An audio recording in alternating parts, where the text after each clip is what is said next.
بسم الله الرحمن الرحیم. ګرانو کتونکو، پرون چې په سوات کې کومه جلسه شوې ده، ما په خیال دا به د سوات د تاریخ د ټولو نه غټه جلسه وي او دا د سوات قومي جرګې د سوري لاندې شوې یوې سیاسي جماعت دا ارګنایز کړې نه وه، خو چې دا څومره ارګنایز وه او څومره ویل ډسپلن وه، ما په خیال د دې نه دا پته لګي چې د سوات ولس چې کوم دی هغوی اوس په دې باندې پوه دي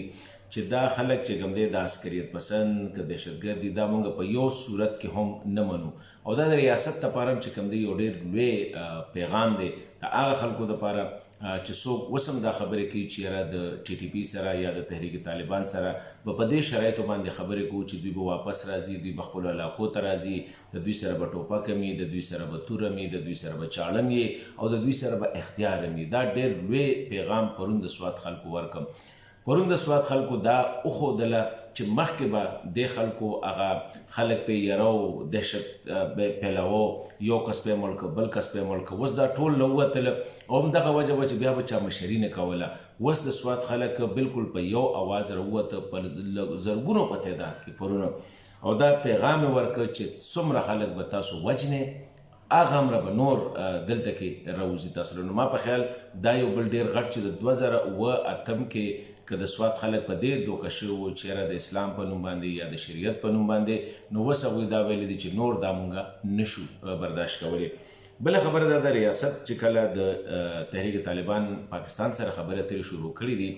نو په هغې نه پس دا حالات خراب شوي دي. نو ما په خیال اوس ټي ټي پي له هم دا یو پیغام هغوی ته لاړه چې په دې ملک کې ستاسو دپاره نه ستاسو د نظریې دپاره ځای نشته دی. نو ښه به دی چې ټي ټي پي والا ما په خیال په دې وخت کې هغوی هم دا دغه کې چې دا ولس چې څه غواړي هغه پکار دی. ولس امن غواړي، ولس د ښه ژوند تېرولو دپاره د اسلام او د شریعت د دایرې لاندې دهشتګردۍ، د عسکریت پسندۍ، د غلا، د بتۍ د دې خلاف دي. نو اوس هم که څوک دا خبرې کوي چې یاره د ټي ټي پي سره یا د طالبانو سره به خبرې کېږي او هغوی چې څنګه اپر هینډ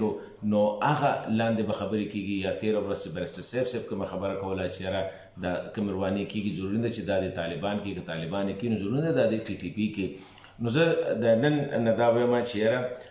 خلکو یو پیغام ورکړه، طالبانو ته هم، ټي ټي پي ته هم او ریاست ته هم ورکړه، حکومت پاکستان ته هم ورکړه، د حکومت ادارو ته هم ورکړه چې مونږه که تاسو د دوی سره هر قسمه یارانه دوستانه کوئ هغه به ستاسو وي، خو مونږ دا خلک نور نه منو. نو ما په خیال ریاست له هم پکار دی چې اوس دا خبره انډرسټینډ کړي ریاستي ادارو له او په خاصه توګه زموږ انټلیجنس ادارو له، که اوسه پورې دوی څه داسې قسمه کارونه کول د دې خلکو واپسې راوستل یا دوی دلته کې دیره کول، اوس د دې نه به دوی خامخا لاس اندي. ځکه یو طرف ته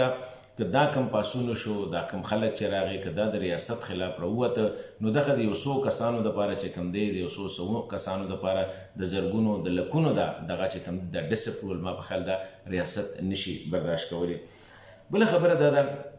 چې ما په خیال ریاست له ریاستي ادارو له پکار دی چې په پولیس باندې اعتماد وکړي. که چېرې زمونږ پولیس دومره اکوپ وي، د دوی سره کمیونیکیشن سیسټم، د دوی سره چې کوم دی د موبایل سیسټم لوکیشن د دوی سره دا سیسټم راشي،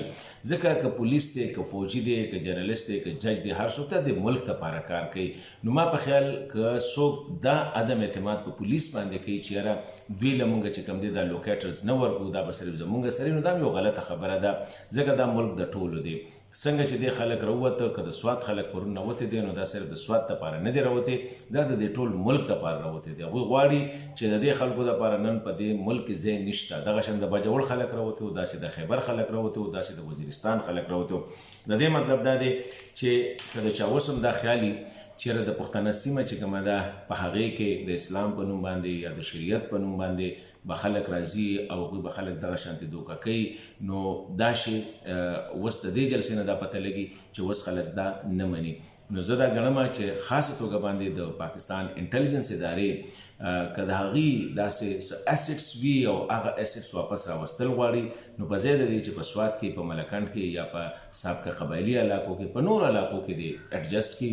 پټي دې وله ورکړي، کورونه دې وله ورکړي، تنخواګانې دې وله ورکړي، خو دغلته کې د هغوی راوستل چې کوم دي، د دې دپاره به اوس ریاست هم بیا ډېر لوی قیمت ورکړي، ریاستي ادارې به هم لوی قیمت ورکړي او ما په خیال